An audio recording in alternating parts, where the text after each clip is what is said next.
ഇന്ദ്രപ്രസ്ഥത്തിലേക്കുള്ള ദിഗ്വിജയ ഘോഷയാത്രയാണ്. ഉറങ്ങാത്ത 9 രാത്രികൾ. വിജയലഹരിയിലാണ്, ആടുകയും പാടുകയും എല്ലാം ചെയ്യുന്നുണ്ട്. പക്ഷെ എല്ലാവരുടെ ആയുധം താഴെ വെപ്പിച്ചിട്ടാണ് പോകുന്നത്. എന്നുവെച്ചാൽ പുതിയ രാജ്യത്തിന് വേണ്ടിയിട്ട് വിജയഘോഷയാത്രയല്ലേ? വിജയഘോഷയാത്ര, ദിഗ്വിജയ ഘോഷയാത്രകളാണ് 4 ദിക്കിൽ നിന്നും വരുന്നത്. 9 രാത്രികൾ ഉറങ്ങാതെ. ദശമി എന്ന് പറഞ്ഞാൽ എന്താണെന്ന് അറിയാം? ദശമി എന്ന് പറഞ്ഞാൽ 90 വയസ്സ് കഴിഞ്ഞിട്ടുള്ള ഒരവസ്ഥയാണ്. എന്നുവെച്ചെന്നാൽ ജീർണിച്ച് അത്രയും കുത്തഴിഞ്ഞ് മരണാസന്നമായിട്ടുള്ള ഒരു ദേശത്തിൻ്റെ പ്രതീക്ഷ നഷ്ടപ്പെട്ട് ജീർണിച്ച് നാശകോശമായ ഒരു രാജ്യത്തെ വിജയദശമിയിലേക്കാണ്, ദശാഘട്ടത്തിൽ നിന്നും വിജയത്തിൻ്റെ ദശയിലേക്ക് മാറ്റിയ വിജയദശമിയാണ്. ഭാരതത്തിൻ്റെ പിറന്നാളാണ് ശരിക്കും വിജയദശമി. അപ്പം നമ്മളെന്തുകൊണ്ടാണ് ആയുധം എടുക്കാതെ നിൽക്കുന്നതെന്ന് വെച്ചാൽ സൈന്യം വന്നിട്ട് എല്ലാവരെയും തോപ്പിച്ച് ആയുധം താഴെ വെപ്പിച്ചിട്ട് പിന്നെ ആയുധം എടുക്കുന്നത് യുധിഷ്ഠിരൻ്റെ ആ ധർമ്മപുത്രൻ്റെ ചക്രവർത്തി പദവിയിലെത്തി ആ പട്ടാഭിഷേകം സമയത്താണ് പിന്നെ രണ്ടാമത് ആയുധം പൂജിച്ചെടുക്കുന്നത്. ധർമ്മത്തിന് വേണ്ടിയിട്ടാണ് ഈ ആയുധങ്ങളെല്ലാം എന്ന് പറഞ്ഞിട്ടാണ് ആയുധ പൂജ നടക്കുന്നത്. അത്രയും നാൾ അധർമ്മത്തിന് വേണ്ടിയിട്ടായിരുന്നു എല്ലാവരും. അത് കഴിഞ്ഞിട്ടാണ് ധർമ്മത്തിന് വേണ്ടിയിട്ട്. ഇപ്പോൾ ആദ്യത്തെ ഈ ധർമ്മരാഷ്ട്രത്തിലെ ആദ്യത്തെ ദാനം എന്തായിരുന്നു? ദിവ്യദാനം എന്താണെന്നറിയാം? വിദ്യയായിരുന്നു. അത്രയും നാൾ വിദ്യയ്ക്ക് ഒരു പ്രാധാന്യം ഉണ്ടായിരുന്നു. നമുക്ക് വിദ്യാഭ്യാസം ഉണ്ടായിരുന്നു. വിദ്യാഭ്യാസം ഉണ്ടെങ്കിൽ 100 ഭരിക്കുമോ? ആയോധനം മാത്രമേ അറിയാമല്ലോ, അത്ര അറിയില്ല. വിദ്യ എന്ന് പറഞ്ഞാൽ ആയോധനം മാത്രമല്ല, അറിവിന് പ്രാധാന്യം ഉണ്ടായിരുന്നു. അതുകൊണ്ടാണ് ദുര്യോധനാദികൾ ഉൾപ്പെടെയുള്ളവർ മരിക്കുന്നത്. അത്രയും ചൂതാട്ടം നടന്ന് അത്രയും ജീർണിച്ച ഒരു ജനതയാണ്. ആയുധങ്ങൾ ഉപയോഗിക്കുന്നത് അധർമ്മത്തിനാണ്. ധർമ്മത്തിന് വേണ്ടിയിട്ട് എടുക്കപ്പെടണം, പൂജിച്ചെടുക്കുന്നത്. ഭാരതാംബ എന്ന് പറഞ്ഞാൽ ദേവിയാണ്, വാഗ്ദേവിയാണ്, സരസ്വതിയാണ്. ആ സരസ്വതി ക്ഷേത്രമാണിത്. ആദ്യത്തെ ധർമ്മപുത്രൻ്റെ ആദ്യത്തെ ദാനവും വിദ്യാദാനവും. എല്ലാ പ്രജകൾക്കും, സർവ പ്രജകൾക്കും പ്രഥമ ദാനമായിട്ട് വിദ്യയെ കൊടുത്ത് ആ ഭാരതത്തിൻ്റെ വിജയദശമിയെ ഓർമ്മിപ്പിക്കുന്ന ആ ദേശത്തിൻ്റെ പിറന്ന ദിവസത്തിൻ്റെ ഉത്സവമാണ്. അതിനാണ് ദസറ നവരാത്രി.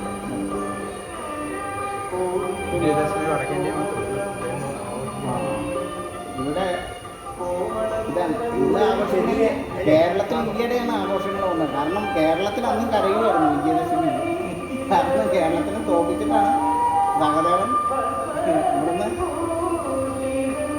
രാജാക്കന്മാരെ കൈ കൊടുത്തിട്ടാണ് ശരിക്കും ഇന്ത്യ ഭാരതത്തിൻ്റെ ഭാഗമാണ്. അതാണ് ഈ സ്റ്റോറി. ഇതറിയാതെയാണ് നമ്മളിപ്പോൾ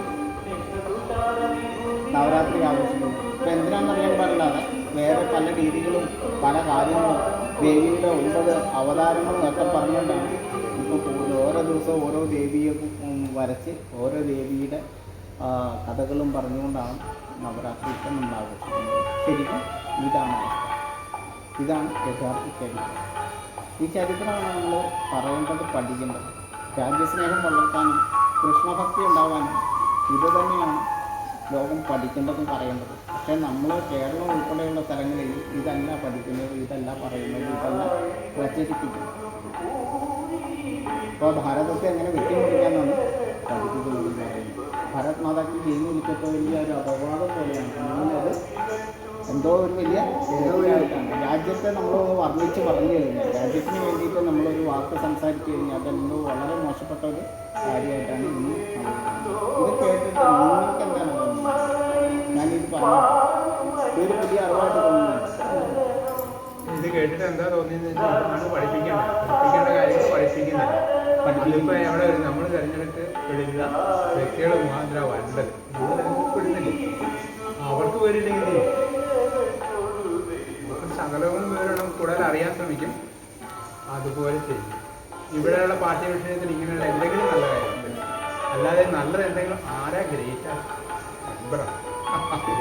നമ്മളെ ഉപദ്രവിച്ച ഒന്നുമല്ലാത്ത ആളെയാണ് നമ്മളെ ആ ചെറിയ ബ്രെയിനിൽ കയറ്റി വെച്ചേക്കുന്ന സാധനം. ഭാരതം ആര് സൃഷ്ടിച്ചതാണെന്ന് ഇപ്പോഴും നമുക്കറിയില്ല.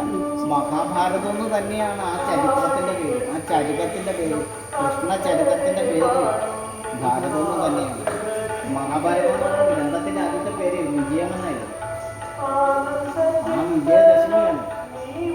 നമ്മൾ ഈ തത്വം ഇപ്പോൾ കേട്ട് മനസ്സിലാക്കി, മനസ്സിൽ ഉൾക്കൊള്ളിക്കുക, മനസ്സിലാക്കിയില്ല. പക്ഷേ നമ്മ ഭാരത ശില്പിയായ ഭഗവാനാണ് ഇത് ചെയ്തതെന്ന് നമ്മളിപ്പോൾ കേട്ടു, അറിഞ്ഞു, രാജ്യമായിട്ട് കേട്ടു. ഇത് നവരാത്രിയോടനുബന്ധിച്ച് അല്ലെങ്കിൽ 9 ദിവസത്തെ ദേവിയുടെ അവതാര ഭാഗങ്ങൾ അവതരിപ്പിക്കുന്നതുമായിട്ട് താരതമ്യം ചെയ്യുമ്പോൾ നമ്മളിതെങ്ങനെ സ്ഥാപിക്കും പബ്ലിക്കിൽ? ഇത് സ്ഥാപിക്കണം, അതാണ് ഞാൻ ചോദിച്ചത്. ഇത് കേട്ട് കഴിയുമ്പോൾ നമുക്ക് ഓരോരുത്തർക്കും തോന്നില്ല ഈ എന്തുകൊണ്ടാണ് ആയുധ പൂജ നടത്തുന്നത്? ആയുധം എടുക്കാതെ 2-3 ദിവസം എങ്ങനെയാണ് നമ്മൾ നിൽക്കുന്നത്? എന്നാൽ ഒരു ഉത്സാഹത്തിൻ്റെ ഉത്സവം കൂടിയാണ് ആയുധം നിൽക്കുന്നതിൽ തന്നെ. എല്ലാവരും തൊഴുത് നിൽക്കുകയാണ്. ശരിക്കും പറഞ്ഞാൽ ദേവിക്ക് പ്രാധാന്യമുണ്ട്. കാരണം ഭാരതാംബ എന്ന് പറഞ്ഞ വാഗ്ദേവിയാണ്, സരസ്വതിയാണ്, ഭാരതിയാണ്, വീണാപാണിയായിരിക്കുന്ന അറിവിൻ്റെ ദേവതയാണ്. ഭാരതം ഇപ്പോഴും ലോകമാതാവാകാൻ വേണ്ടിയിട്ടാണ് ശ്രമിക്കുന്നത്, ലോക പോലീസാകാൻ. ഭാരതാംബയാണ്. ഇത് തീർത്ഥത്തിനാണ് പ്രാധാന്യം, തീർത്ഥഭൂമാണ്, ജലത്തിനാണ് പ്രാധാന്യം. അതുകൊണ്ടാണ് ദേവീ ഭാവത്തിൽ വരുന്നത്. അപ്പം ഭാരതാംബ എന്ന് പറയുന്നത് അതുകൊണ്ടാണ്. ഹിമാലയമാണ് ഇവിടുത്തെ പ്രതിഷ്ഠ. പക്ഷേ ആ ഹിമാലയത്തിൽ പ്രതിഷ്ഠിതമായിരിക്കുന്നത് ഹിമയാണ്. മഹിക്ക് ചൈതന്യമേകുന്ന ഹിമ തന്നെയാണ് ഇവിടുത്തെ ദേവി. അതാണ് ദേവിയുടെ പ്രാധാന്യം. ദേവി പ്രാധാന്യം തന്നെയാണ്. ദേവി ഇല്ലെങ്കിൽ, തീർത്ഥമില്ലെങ്കിൽ ഇതൊരു തീർത്ഥാടന കേന്ദ്രമാവില്ല, ഇതൊരു തീർത്ഥസ്ഥാനവുമാവില്ല. ഇത് തീക്ഷണഭാവമാണ്, രൗദ്രഭാവമാവും. അപ്പം ഭാരതം അർദ്ധനാരീശ്വര സങ്കല്പത്തിൻ്റെ ഏറ്റവും ശ്രേഷ്ഠമായിട്ടുള്ള അവസ്ഥയാണ്. ഈ ഹിമയും ഏറ്റവും ചേർന്ന് ഉയർന്നു നിൽക്കുന്ന വിലാസമാകുന്ന കൈലാസം ഇവിടെയാണ്. അതുകൊണ്ടാണ് ആഘോഷമാണ് എല്ലാ ക്ഷേത്രങ്ങളിലും നടക്കുക. ഇപ്പൊ ദീപാവലി എന്ന് പറയുന്നത് എന്താണെന്ന് അറിയുമോ? ദീപാവലി അറിയാം എന്താണ്? ശ്രീരാമന്റെ പട്ടാഭിഷേകമാണ്. വനവാസം കഴിഞ്ഞ് ലങ്കയിൽ നിന്നും രാവണനെ കൊന്ന് അയോധ്യയിലേക്ക് വന്നിട്ട് പട്ടാഭിഷേകത്തിന്റെ സമയത്താണ് ദീപാവലി നടക്കുന്നത്. വിജയദശമി എന്ന് പറഞ്ഞാൽ ഭാരതത്തിന്റെ പിറന്നാളാണ്. ശ്രീകൃഷ്ണന്റെ ആ ധർമ്മരാഷ്ട്രത്തിന്റെ പിറവി കൊണ്ട ദിവസമാണ് വിജയദശമി. ഈ ഇന്ദ്രപ്രസ്ഥത്തിലേക്കുള്ള ഈ ദിഗ്വിജയ ഘോഷയാത്രയുടെ ഉറങ്ങാത്ത 9 രാവുകൾ എന്നുവെച്ചാൽ നവഖണ്ഡമായിരുന്ന ഭാരതത്തിലെ ആ ഉറങ്ങാത്ത 9 രാവുകളെ സമ്മാനിച്ച് ആ വിജയലഹരിയിലെ വിജയദിനം, ഭാരതത്തിൻ്റെ ആ ഉത്സവ ദിനം,